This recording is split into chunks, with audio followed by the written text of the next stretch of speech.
So, having owned and driven the Kia Seltos for a year now, and being in EMI hell for what feels like an eternity, the question that I often ask myself is the Kia Seltos worth it? Is it a car that I would consider if I was buying a car right now? So if that's something that you're curious about, stick around. I will definitely be sharing things that perhaps only an owner would experience, and that's going to be good for you to know if you are in the market for a car, if you're just generally curious about how the Seltos is holding up. So stick around for my second opinion. Let's dive right in.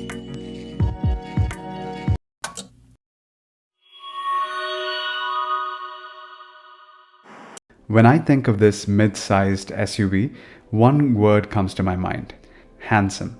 It's the Hrithik Roshan of the SUVs, I think. It's a head turner for sure, and it's one of the main reasons why it was a dream car for me and certainly an aspirational one. At times, I still have to pinch myself that this is mine, but certainly the banks do that every month. It's perfectly proportionate, future-proof design. I think it's going to look good for years to come, and it feels like it's a car that I can see in the US or in Australia or in any other first world country. You know, we have it here on our Indian roads as well, and I can't say that too much about many cars at this price range on our roads. I love the crown jewel headlights and the upright position of the car, which oozes, I think, a lot of road presence. The best thing is that it's also city friendly in terms of its size and dimensions, while still giving you a big car feel. Even the often neglected back of the car looks great with the right amount of LEDs, chromes, curve, and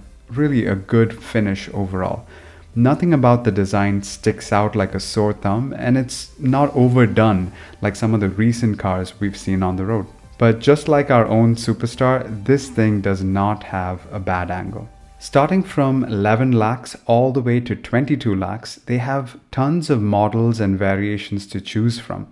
In fact, it can get kind of confusing when you walk into the showroom, and there's a bit of a learning curve you have to go through in order to really understand which one to choose. The model I chose is the HTX, and I chose this because it gives you all the looks, at least the external looks, and you don't have to add on anything extra. For example, it comes with a bigger wheel, all LED lights, just enough chrome, etc. If you want to upgrade the performance, I would suggest taking a look at the higher models. I think the showroom could have done a better job to simplify the options for the customer, maybe through a video or an interactive platform of some sort. Under the hood, you'll find a very capable 1.5 liter petrol engine. It's smooth, it's a quiet engine, and I've chosen the automatic as it's been a lifesaver in traffic. The CVT is certainly better than a lot of the older automatics out there, but expect that 1.5 second lag from the pedal to the car, and I think you'll have to kind of keep that in mind when overtaking in traffic. I know that initially going from a manual now to this, that lag did bother me, but right now I'm pretty used to it. I don't even tend to notice it as much. Handling this car has been an absolute pleasure. It's been a breeze. I never get tired of driving, and it's easy to get out of tough spots and easy to get into narrow parking spaces. So handling is a big thumbs up. Suspension, well, has been a bit of a letdown, no pun intended. It's certainly a stiff suspension, so be careful when you go into those craters on our roads. You certainly need to take it nice and slow. The passengers in the back are really going to feel it. The Goodyear Assurance tire that I got, well, they're okay, but I heard that if you upgrade them to maybe like a Michelin, the suspension and overall even the handling gets a lot better. So far. As far as service centers go, of course, in Bangalore, they're still far and few, not too many. And I was not happy with the initial place, but the team at Epitome gave me a much better experience, so no issues there either. Dear Kia, here's something that I'm absolutely not just disappointed with, I'm nearly pissed off at is the safety issue. I think you guys may know that this car has only 3 stars when it comes to their safety. But even beyond that, I'm shocked that airbags, I spent close to 18 lakhs on this car and I still just have 2 airbags. The problem is if you want to get more, they've really put that only at the highest model, which will easily cost you more than 20 lakhs. So I think that's a really unfair move from Kia, and it can even be a deal breaker.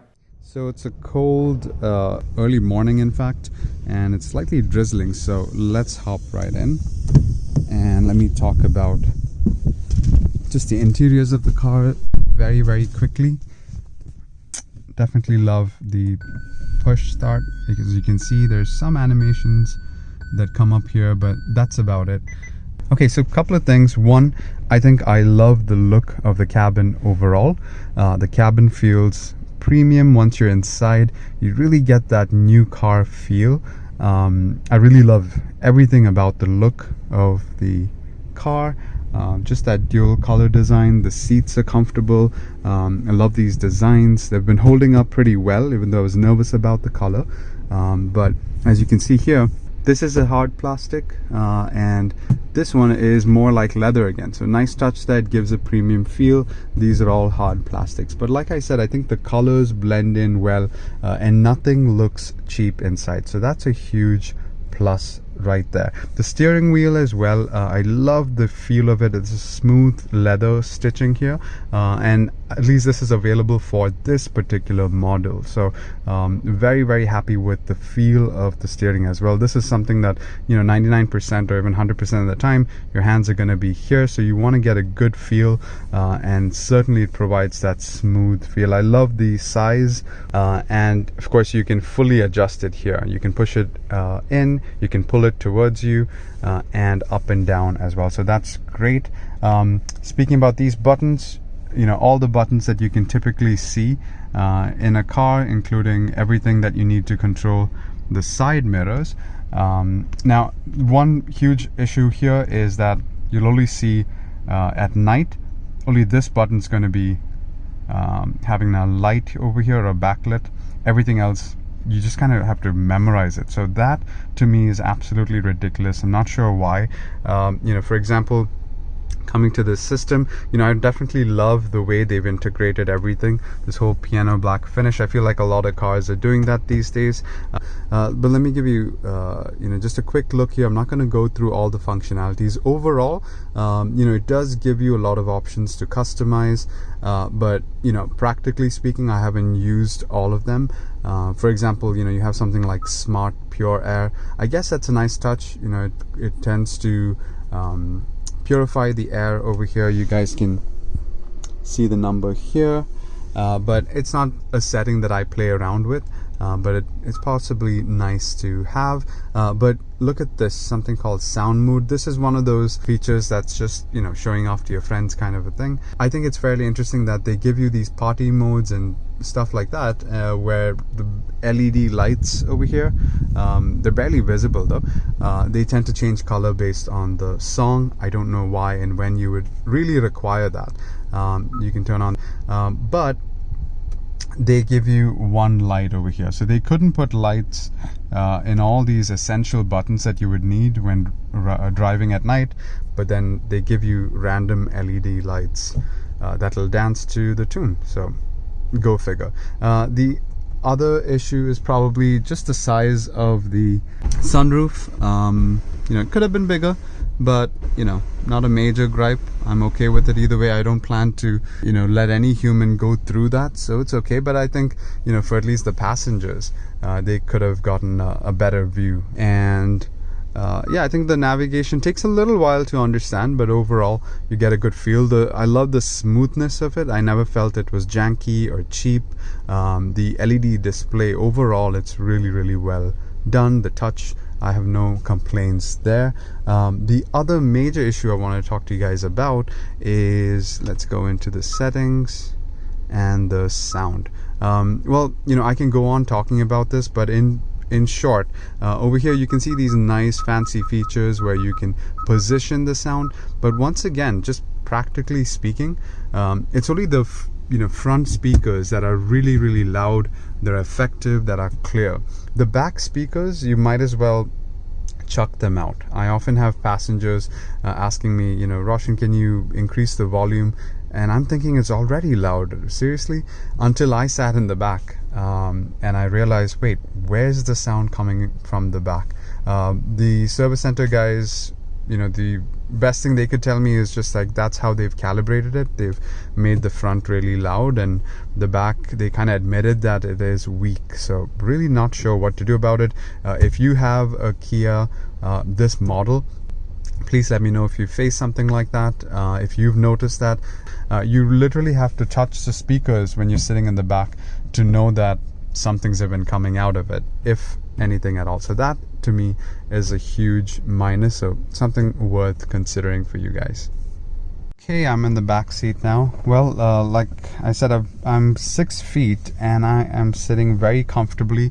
This seat is positioned to my liking, so I have it pushed back quite a bit, and yet I still have about an inch more of space here. Definitely not cramped for room. Even the roof and things like that, I don't feel cramped at all. It's nice and comfortable, so happy about the comfort level, the premiumness, and just the quality of everything that you see inside the car is top notch. And I'm glad that at least for this model, Kia hasn't cut any corners.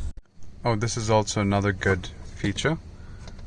You can really protect yourself from the sun, so I really like this. You get this in both passenger windows, so that's a nice feature. The other thing is, as you can see, there's a lot of functionalities here, a lot of menus that you can go through. This particular model doesn't have the larger screen with a lot of animations, but nevertheless you can see that I can kind of cycle through a lot of information here. So this is the menu. I can go through various menus. The tire pressure is very useful. I love that feature. However, sometimes it's inaccurate, so definitely not a perfect system, but still useful to have. So let me even show you. Oops, let me go through the other menu. Yeah, you can see my average fuel, so that is definitely heartbreaking. At times, yes, I get up to 13 or so, but that's pretty much the average mileage that I get, so not very happy with that. And for whatever reason, when you're driving, you can push this button and get the reverse camera. So I'm not sure in what situations would you really require that, but they still give you an option to look at the back camera while you're driving forward. Yeah, increase the volume. And volume is only in the back. I think navigation. And now it'll switch to media. Just leave. So if you can overlook all the following drawbacks, that is the speaker system, poor mileage, the stiff suspension, and definitely the safety issues, this is definitely a brilliant car. Even with the drawbacks, some of them you can actually address it by adding on something or changing the car to a certain extent. And as for me, I have no regrets with my Seltos. I think it's a worthy contender even today. So those are my thoughts on the Kia Seltos. Let me know what you guys think about the car. If you have your own personal experience owning the car, or at least driving it. And if you disagree, if you think that there are definitely better options for that price range, please let me know your thoughts in the comments below. Don't forget to like, share, and subscribe. I'll see you all in the next video.